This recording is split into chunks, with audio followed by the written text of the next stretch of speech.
What's cracking like? It's your boy Baroshmo. Just in case you did not know, so we're back again once again, continuing our NFL draft rankings. This time we're going over the safety class. I'm gonna give you my top 10 in this video, but if you're a bro scout tier member, you're gonna get my full rankings, which I got like over 30 safety prospects ranked on my list. So it's the best way to support the channel. If you want to go do that, there's a join button somewhere down there. It's also around the subscribe button, so become a bro and subscribe. Leave that thumbs up if you enjoy the content. It's all much appreciated, much obliged. And yeah, man, I guess without further ado, man, let's go ahead. Let's get into the nitty gritty, and we're gonna start off with Javon Marig out of TCU. Great size and length for the position, just in general. He can play in the box, and he kind of proved this year he can also play deep.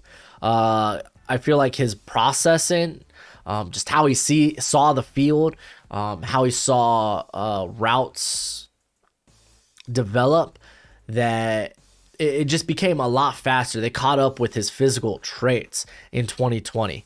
He led all safeties in pass breakups for back-to-back years. He had 6 picks over the course of 2020 and 2019. Guy was constantly at the catch point, and what changed about that, because normally this dude's a thumper, right? He loves to come up and lay the boomstick, lay the hit stick. He's flicking that analog stick up almost all the time. But what really changed, which again, him being a thumper shouldn't surprise anybody. He had 30 reps on the bench. Dude's strong, kind of an ox. But what changed was in 2019, how he was forcing, or how these pass breakups came about, is because he was meeting guys at the catch point. It wasn't so much so that he was making a play on the ball. He was making a play on where the receiver was putting their hands. He was more so jarring the ball loose.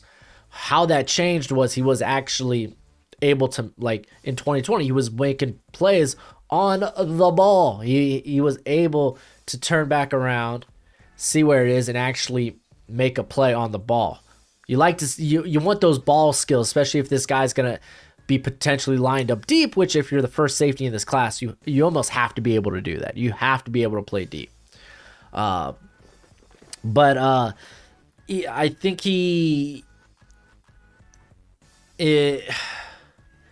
you want to nitpick, missed tackle rate, it's a little higher than you'd want. Again, that's why I probably wouldn't play him close to the line of scrimmage. Though I think that can improve, obviously, with some technique. Because, like I said, he's more of a thumper, not much of a wrap-you-upper. That was clever. Not really. But you saw more so, it's like, I think he was easily knocked off balance, which is kind of weird for a guy that strong. But yeah, you just kind of saw it in the run game. You saw it whenever he was like lined up against like slot receivers.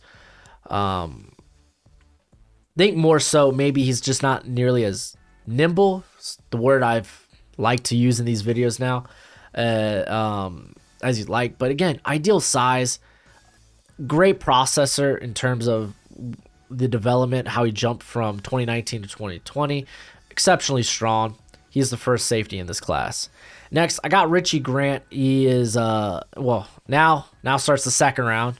Only first round grade was Marig. But Richie Grant, man, pretty awesome, dude. I love the versatility. He played in the slot. He played in the box, and he played deep back in 2018. And he is a ball hawk, dude. Ball hawk. 10 picks, 15 pass breakups through 3 seasons. And there's no wasted movement. And it's almost like it's because he can't afford it. Because it's not like he's got the best athletic traits. Like, they're above average still, but they're not like what guys like Holland or Marig kind of showed. But the dude is exceptionally good. Like, his processing speed, like a lot of guys call it instincts. You love to see that, man, despite having, only okay speed. Again, no wasted movement. He's got you saw a big improvement as a tackler last season, because in 2019 when he lined up in the slot, he wasn't great in terms of what he did in the run game. It looked a lot better this year, lining up in the box and then the slot. He kind of split between those. So I love this type of versatility from a player. The dude's phenomenal. And then I got at 3 Elijah Molden. I'm gonna list him off as a safety. He's probably a slot, but there's potential he could play deep safety. He played deep the last couple of games for Washington and actually was pretty darn good. But worst case scenario, you're getting probably a top 10 slot receiver or slot corner in the league. Like, that's his potential. Dude's just got insane movement skills from the slot.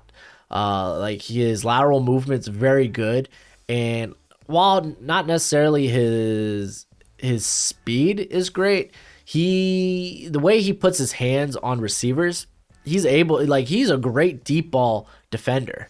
Like, he keeps up with guys. Like, it's that old corner saying, you're only as fast as I let you, or what is it? You're only as fast as I'm willing to let you, something like that. Basically, I'm gonna put my hands on you. You think you're gonna fly by me? You ain't. Gosh, I need to look up the Richard Sherman interview. He said it, and I was like, oh, that's a great cornerback line, and here I am butchering it, dude. My bad, Sherman. My bad. That's on me, man. That's on me. But solid tackler, only 22 misses on 172 attempts. The length, not great, but he was very explosive. You saw that at his pro day, and his ability to, like, again, solid tackler, but you do question a guy at his size. Will it be able to translate in the run game at the NFL? Just more so taking on blocks. It's, again, we know he's a sure tackler. It's just how will he do that in the NFL when he has to take on blocks? Because typically you're not seeing that in college because you're playing a little bit further out. But yeah, dude, Molden's great, man. I love him. Javon Holland at 4, another guy that might end up playing in the slot, but he in his freshman season he played deep and he was phenomenal, and then he played slot, amazing. He's a playmaker, 9 picks and 11 pass breakups through 2 seasons. He did opt out last year. Athleticism and physicality were kind of the biggest concerns when he opted out. That's kind of what people were talking about. That's why you kind of saw him fall down draft boards. Athleticism, no longer a real question. His pro day, he was pretty darn solid. However, the physicality you still kind of wonder about, but he did improve as a tackler in 2019 slightly. So you like to see that improvement, but it was still pretty pedestrian. So how will he hold up against the run? I don't know. So deep safety might be, especially how he tested, deep safety might be where he goes, where his position is in the NFL. So I could definitely see him probably, like, you could see him jump guys like Grant and Molden. I just happen to feel better about those two than maybe other people do. And then at 5, Jamar Johnson out of Indiana. He was kind of late to a lot of people's lists just because there's not a lot of snaps on him. He only had like 300 in like 2019 and then 400 this past season. But he almost played them all at deep safety. And it's weird, man, because like his testing doesn't match what I thought I saw on the field. It might be just his top speed's not all that great. He's probably, it's probably just he's quickness, because I feel like he's got athleticism, So I'm thinking maybe his top speed's just not high end. It's really just the explosiveness and just the quickness, the acceleration he does when he gets to plays, because he is a ball hawk for all intents and purposes. Ask Justin Fields. 2 picks on Fields this past season. Kind of good. Really, he only lost against size, which isn't too surprising. Like, he lost a lot when matched up against tight ends. He lost quite a bit. Again, I'm not too bent about if he's gonna be my deep. I'm not too afraid. I'm not more than likely. I'm trying not to have him line up against tight ends. But again, part of the reason I'm having him lined up deep too is he is not really a presence against the run game. It was just pretty darn bad. He had like a 26.5 missed tackle rate. Well below average. So not great. But again, why you're drafting him is ball skills, but a bit of a projection because again, he has a little less than 800. I think it's a little less than 800 career snaps. That's kind of what this draft class is. Since 2020 was 2020, we don't have a huge sample size for some of these guys, so you're kind of just projecting. But I feel pretty safe with him being my 5th guy on the board here. And then I have Cisco. Would have been higher if not for the ACL injury. It's just he does have some bad traits, mainly on the 2019 film. But dude's a big-time playmaker. 13 picks, 13 pass breakups in 3 seasons. Ideal size, great speed, explosiveness, range. Literally could be the first safety off the board. If not for the injury and if not for the undisciplined, the more freelance style he plays. It's kind of high risk, high reward. And it's a shame. I think if he played the rest of 2020, if he was able to, because I think he showed a bit more calculation. I kind of mentioned this anytime I talk about Jalen Johnson. When he was coming out of Utah, I was like, man, he's high risk, high reward. But you kind of saw a lot of his game was calculated, you know? Like, the risks he were taking were worth it. Like, we're talking pick 6 worth it. But, yeah, I kind of feel the same way. It's just a little more dicey, though, when you're playing free safety. And also you kind of like in terms against the run game, like tackling was kind of a big issue. He took a lot of bad angles on ball carriers, but again, a lot of these things looked better in 2020. This is like what, 3 games though, so you kind of worried about that. Not very physical despite being almost 210.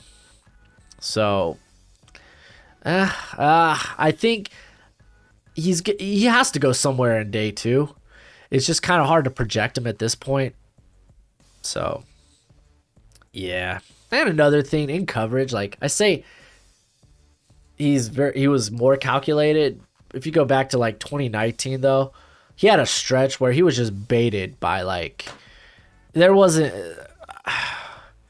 I forgot who said this, but there was like, their blurb of him was, there's not a double move that this man doesn't love. Like, he literally bit on everything. It's like, he's very reactionary. In this case, it's a problem. But yeah, I like him a lot. And then I have a Darius Washington here at 7. Again, a lot of this is just size, man. You're so concerned. You almost feel like he's going to be a slot only at the next level. But and with that size, I'll talk about it in a sec. But with that size, you worry about how's he going to be when taking on blocks, because you're not going to in the NFL at that size. How's he going to be when at the contested catch? It's going to be difficult. Guys are a bit bigger in the NFL. Which it was like in 2019, you felt a bit better about it because he did those things well. In 2020, it didn't look nearly as great. That's kind of why I think Marig kind of had this big rise, just because by comparison how Washington was playing, it was like he looked like the superior prospect with the size too. That wasn't necessarily the same case in 2019, where Washington I thought easily played a lot better than Marig. Both of them were kind of elite though, if we're gonna be honest. The dude's got a rare blend of agility and just change of direction. His lateral movement is insane, which are things that are good in the slot. Oh my gosh. Like his instincts, just overall understanding of route concepts and are top notch. Like, I wouldn't mind putting him in the box. And I will say the dude's got some hit stick stuff, like hit stick moments on film. So tackling might not be a terrible thing. Speed isn't special. This is why I don't think he could probably play deep. It was 4.61 in the 40. But yeah, like some teams, he's not gonna be on some teams' boards purely because of his size. He's going to be a slot only guy on some teams' board. So it's going to be interesting where he goes, but I like him a lot. And then at 8, I have Jamian Sherwood out of Auburn. This guy's pro day was kind of a disappointment. Just for all intents and purposes of just what you saw on film. He's very explosive coming down, coming downhill. Comes downhill with a head full of steam. He undercut a lot of routes underneath. Just a great combination of size, burst, and length. But with his speed, he does kind of feel like a linebacker. I wouldn't surprise me if a team drafted him as a linebacker, because he did split time between the slot, linebacker, and safety. So it's not like he's inexperienced in that position. So yeah, I think with his pro day, with the agility testing, and some of the stuff on tape, you kind of get worried about how he plays in space. And I kind of anticipated his long field speed not to be great, but yeah, I love this guy coming downhill. He's still, I think, still might be the best box safety in this class. So, and those guys typically you start to look at them in the 3rd round, if they're really that good, and I think Sherwood can be, but it won't surprise me if a team drafted him to play linebacker. And then Divine Deablo out of Virginia Tech. For me, it was kind of strange. The Senior Bowl, I wasn't impressed too much. I think I moved him from a 6th to a 5th. After the Senior Bowl, and then his testing was just what the heck, dude. The explosiveness, the speed, which is insane. The movement skills, though, which was kind of my concern. Before the Senior Bowl, I was this guy just feels like he's gonna move to linebacker, which I still think he can. At 226, he might have a better chance of moving to linebacker than Sherwood. But he's a good processor, plays with good balance. I will say in terms of his play, it really jumped in 2020. Compared to his last 2 seasons as a starter. But yeah, man, just with that type of pro day, I'm willing to take a shot in the 4th, maybe even late day 2, late 3rd round. I'm willing to take a shot on Deablo here. And to be fair, all my 4th round prospects, I wouldn't mind taking at the end of the 3rd round. There's 1, 2, 3, 4. There's 5 guys. All my 4th round graded safeties, I have extremely close to one another. I think in the 4th round, you're gonna see late 3rd, 4th round, you're gonna see a lot of the good safeties come off the board, because there's some good guys in this class. And if you're a Bro Scout tier member, you'll hear me talk about them. But let's get into the last guy, Christian Uphoff out of Illinois State. I loved how he looked at the Senior Bowl. I was man, guy for that's 213, because that's what he measured at. It's got some pretty good movement skills. And then he came in his pro day and he shedded some weight. I'm assuming to try to look really good in the drills. Ended up weighing in at 195. I don't think that'll be his playing weight. I think he'll play closer to the 200, 210 range. But this guy's put up some solid games. Granted, it's against small lower level of competition. But he didn't and I don't think he's a box guy. I really don't think so. Because he didn't do much against the run at Illinois State. What he did well was playing deep, kind of being that ball hawk. Because he's got a lot of missed tackles through his career. I don't think in terms of instincts processing, it's not all the way there yet. I think he's still kind of learning to. And I've read a lot of scouts and analysts say the same thing, that he's still learning to trust what he sees. which I could see that. He's a bit hesitant. Not like, and I kind of saw this a bit from Caden Stearns, but for Stearns, it's more like, I don't know what I'm doing, opposed to Uphoff, it's more like, what should I do? Again, with his ability and the lack thereof ability in the run game, I don't want to line this guy up in the box. But I don't know if I trust him completely as a deep safety. So this might be a guy that you play split high with. And there's actually quite a few safeties I feel that way about in this class. But we're about to get into those if you're a Bro Scout tier member. But that's it for the video. Go ahead, do the YouTube thing. Let me know what you think in the comment section below. And until next time, you be easy, my friends. Later.